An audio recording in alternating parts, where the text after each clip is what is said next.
श्री इमरान प्रतापगढ़ी जी। धन्यवाद सभापति महोदय। हम ही को कातिल कहेगी दुनिया, हमारा ही कत्लेआम होगा। हम ही कुएं खोदते फिरेंगे, हम ही पे पानी हराम होगा।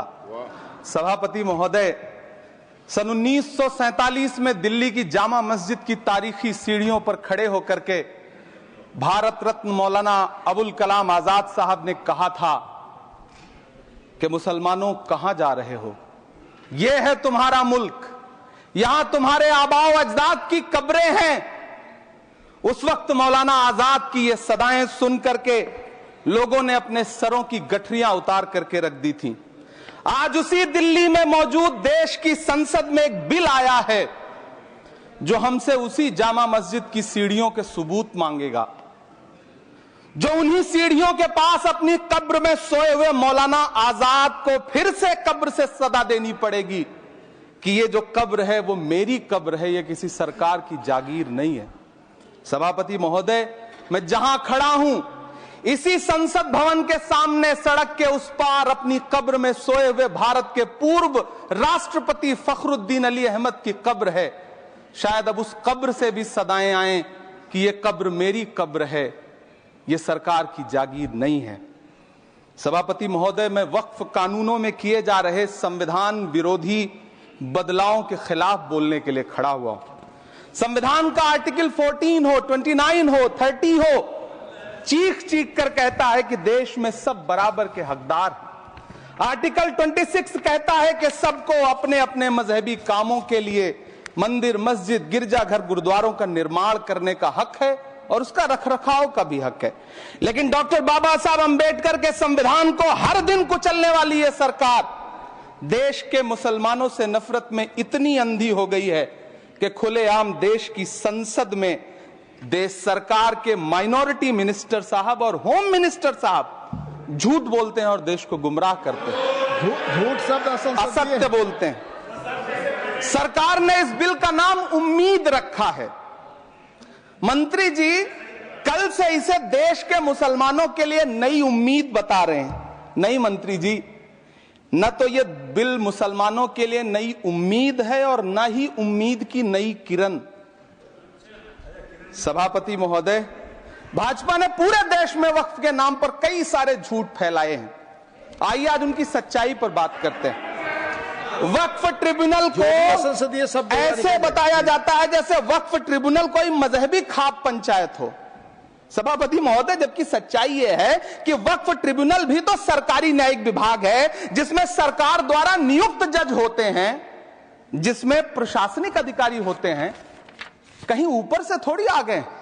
सभापति महोदय, देश के गृह मंत्री जी ने इसी सदन में कहा कि वक्फ ट्रिब्यूनल के फैसले के खिलाफ कोई कोर्ट नहीं जा सकता, जबकि सच यह है कि वक्फ एक्ट 1995 की धारा 83(9) के तहत हाई कोर्ट वक्फ ट्रिब्यूनल के फैसले की न सिर्फ समीक्षा कर सकता है बल्कि उसे बदल भी सकता है। सच तो यह है कि वक्फ बोर्ड खुद अपनी जमीनों के लिए कई सारी कोर्ट में मुकदमे लड़ रहा है। सभापति महोदय, दिल्ली की जिन 123 संपत्तियों को लेकर कल माइनॉरिटी मिनिस्टर, होम मिनिस्टर साहब और अभी आदरणीय नेता सदन बात कर रहे थे, आइए उनकी सच्चाइयों पे भी बात करते हैं।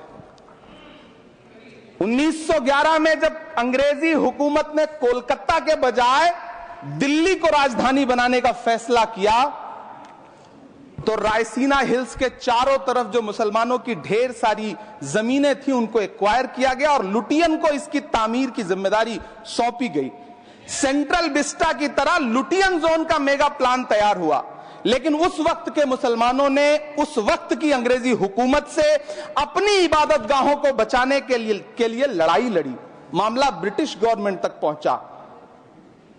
तब यह तय हुआ कि वो जो धार्मिक स्थल हैं उन्हें जस का तस रहने दिया जाएगा।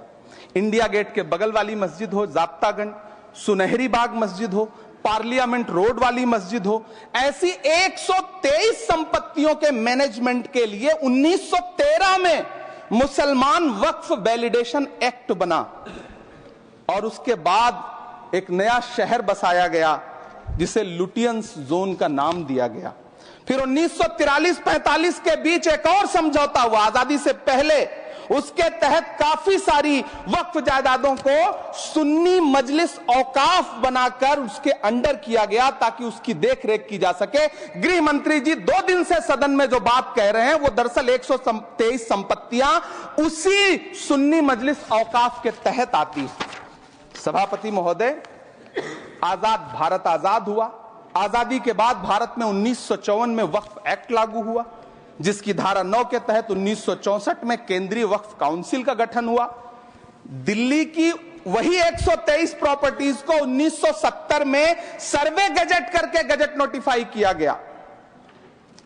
इसके निपटारे के लिए पूर्व प्रधानमंत्री इंदिरा जी के द्वारा 1974 में एक बर्नी कमेटी बनाई गई।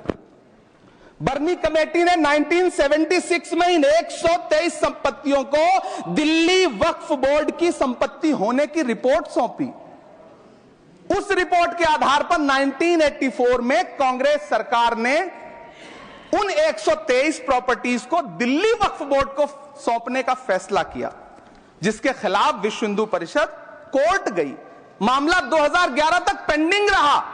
फिर 2011 में कोर्ट ने सरकार को आदेशित किया कि इसका निपटारा करो।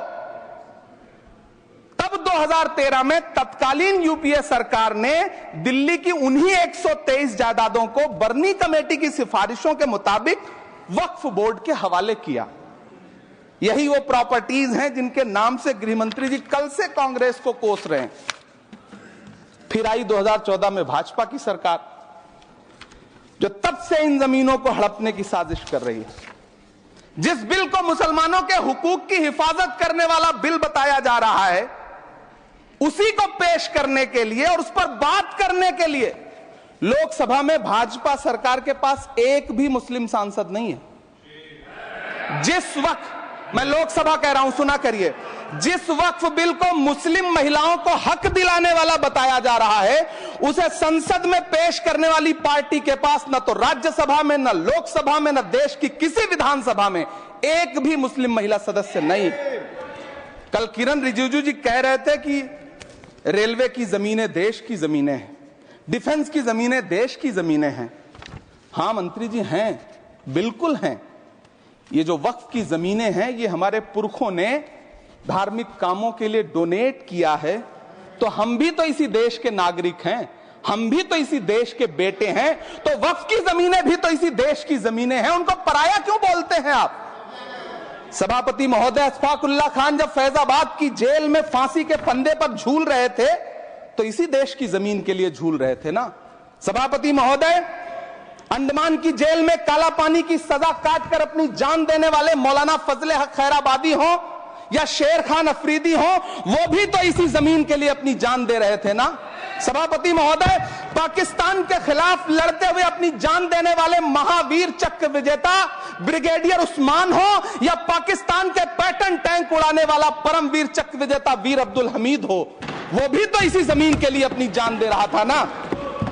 और मंत्री जी, मैं इस सदन में अलल ऐलान ये कहता हूं कि जब भी इस देश की जमीन को लहू की जरूरत होगी, आपसे 2 कदम आगे इमरान खड़ा मिलेगा। ये मैं आपसे यकीन दिलाते हुए कह रहा हूं। सभापति महोदय, मैं सरकार से कहना चाहता हूं, हमसे हमारी इबादत गाहें तो मत छीनिए ना, हमारे घरों पे बुलडोजर तो मत चलाइए ना, हमारी कब्रों में तो हमें सुकून से सोने दीजिए ना।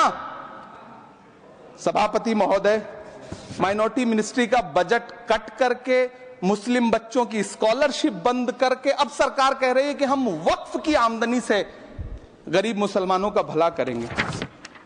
गुजरात की बेटी बिल्किस के बलात्कारियों की रिहाई के बाद उन्हें माला पहनाने वाली लोगों के नेता ये कह रहे हैं कि यह बिल मुस्लिम महिलाओं को उनका हक दिलाएगा। धन्यवाद मोदी जी, क्या बढ़िया सौगातें मोदी दे रहे हैं आप। पहले हमें गुजराते मोदी दिया, आप सौगाते मोदी दे रहे हैं। लेकिन यह सरकार इतना याद रखे कि इसी ठसक के साथ देश की संसद में सीए का कानून भी लाया गया था और कहा गया था बड़े बड़े भाषण देकर के कि पड़ोसी देशों से हिंदू भाइयों को ला करके यहां नागरिकता दी जाएगी। लेकिन मैं आपके संज्ञान में लाता हूं सर कि पिछले इतने दिनों में इनसे नागरिकता लेने के लिए 2000 व्यक्ति भी नहीं आए, जबकि इसके उलट इन्हीं की सरकार में पिछले 10 साल में 15 लाख से ज्यादा भारतीयों ने भारत की नागरिकता छोड़ करके दूसरे देश में जाकर के बस गए। यह हुआ उस कानून का अंजाम। सभापति महोदय, इसी तरह की जिद के साथ किसानों के खिलाफ भी कानून लाए गए थे। जिस तरह आज वक्फ के फायदे गिनाए जा रहे हैं, उसी तरह से किसानों को भी कृषि कानूनों के फायदे गिनाए गए थे। लेकिन अंजाम क्या हुआ? 700 किसानों की शहादत लेने के बाद सरकार को अन्नदाता किसानों के सामने घुटने टेकने पड़े और कृषि कानून वापस लेने पड़े। जिल्ले इलाही, जमहूरियत जो है वो नफरत और ठसक से नहीं चलती है, अकड़ से नहीं चलती है। उसमें सबकी हिस्सेदारी जरूरी है। कल देश के माइनॉरिटी मिनिस्टर ने लोकसभा में खड़े होकर एक शेर सुनाया था कि मुझसे कोई बदगुमान न हो। तो मैं उन्हें एक शेर सुनाना चाहता हूं कि मैं आज जद पे हूं तो इतना खुशगुमान न हो, मैं आज जद पे हूं तो इतना खुशगुमान न हो, चराग सबके बुझेंगे हवा किसी की नहीं। नीतीश कुमार जी हो, चंद्रबाबू नायडू जी हो, चिराग पासवान जी हो, जयंत चौधरी जी हो, देवे गौड़ा जी हो, जीतन राम मांझी जी हो, सबको समझना पड़ेगा कि जब जंगल में आग लगती है तो न वो बरगद बचते हैं जो हवा को आंधी में तब्दील करते हैं, न वो बांस बचते हैं जो आपसी रगड़ से चिंगारी पैदा करते हैं। सभापति महोदय, जब देश को मनमोहन सिंह साहब जैसा काबिल प्रधानमंत्री मिलता है तो देश को आरटीआई जैसा एक्ट मिलता है, सेज जैसा एक्ट मिलता है, मनरेगा जैसा एक्ट मिलता है, लिबरलाइजेशन मिलता है, राइट टू एजुकेशन मिलता है, नेशनल फूड सिक्योरिटी एक्ट मिलता है। लेकिन जब देश को सौगातें मोदी मिलती है तो क्या मिलता है? सीए मिलता है, फॉर्म्स लॉ मिलता है, आर्टिकल 370 मिलता है, इलेक्टोरल बॉन्ड जैसा एक्ट मिलता है और वक्फ अमेंडमेंट एक्ट जैसे बिल देश को मिलते हैं। मुझे तो अपने हमवतन भाइयों से पूछना है कि आपको अपने बच्चों की तरक्की, खुशहाली और नौकरी की दरकार है या फिर मुसलमानों की दान की गई जमीनों को लूटकर धन्ना सेठों को देने की साजिश करने वाले कानून की? सभापति महोदय, यह सरकार रात के 3 बजे तक पूरे देश को जगा करके संसद में अपने ही नागरिकों को नीचा दिखाने के लिए वक्फ बिल ला रही थी, तो उधर रात के 1:30 बजे अमेरिका हम पर 26% टैरिफ लगा रहा था। सरकार की प्राथमिकताएं देश को पता। सभापति महोदय, मैं बहुत भावुक हूं आज, और मुझे अच्छा लगा कि आदरणीय नेता सदन जगत प्रकाश नड्डा जी ने बहुत अच्छी बातें भी की, मन से बातें की। क्योंकि उनके नाम में प्रकाश जुड़ा है तो मैं उनमें हमेशा एक रोशनी की किरण देखता हूं। मैं उनके सामने बहुत अदब से यह बात कहना चाहता हूं कि चरागों के सफर में दबदबा हो आंधियों का तो फिर अंजाम जुल्मत के सिवा कुछ भी नहीं होगा। यह दुनिया नफरतों के आखिरी स्टेज पर है, इलाज इसका मोहब्बत के सिवा कुछ भी नहीं होगा। मैं भावुक हूं, मेरी पलकें गीली हैं।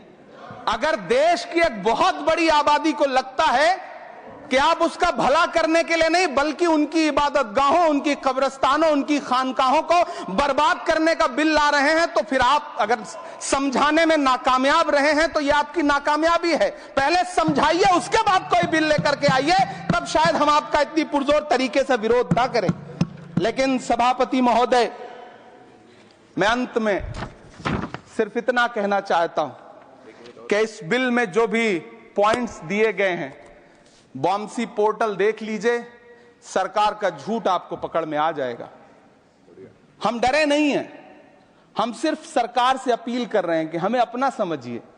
हम आपके अपने हैं, इस देश के नागरिक हैं और आप ताकत में हैं। संख्या बल के आधार पर बिल हो सकता है आप पास करा ले, लेकिन आपको यह बात समझनी पड़ेगी कि हम तो वो तारीख हैं, जहनों में रहना है जिसे कागजी पुर्जे नहीं जो फाड़ डाले जाएंगे।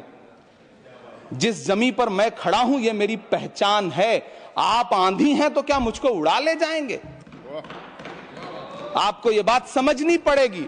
आपको अगर इतना विपक्ष की तरफ से पहले जेपीसी में इतने सारे पॉइंट्स आए और उसके बाद कल से लोकसभा में और राज्यसभा में सुझाव आप सुनने को तैयार नहीं है, लोगों की शंका को दूर करने के बारे में आप बिल्कुल सोच नहीं रहे, बस आप कह रहे हैं यह बिल उम्मीद की नई किरण है। नहीं साहब, इसे भले किरण जी लेके आए हैं, लेकिन ये उम्मीद की नहीं बल्कि नाउम्मीदी की किरण है। और इस देश की एक बहुत बड़ी आबादी इस बात से खदशे में है, शक में है कि आप सीधे उनकी जमीनों को लूट करके धन्ना सेठों को बेचना चाहते हैं। मेरी अब भी आपसे अपील है कि इस बिल को वापस लीजिए। यह बिल कहीं से आपके अपने नागरिकों के लिए अच्छा नहीं है। यह बिल सिर्फ इस देश के मुसलमानों को नीचा दिखाने का और अपने एक ऐसे मतदाता वर्ग को खुश करने का बिल है जिनको इस बिल के पास हो जाने से कुछ मिलेगा भी नहीं, लेकिन आप एक नैरेटिव देना चाहते हैं, एक मैसेज देना चाहते हैं। मेरी आपसे अपील है कि कृपया ये जो सबका साथ सबका विकास का नारा है, इस नारे को रत्ती भर तो चरित्रार्थ कर दीजिए। बहुत बहुत धन्यवाद।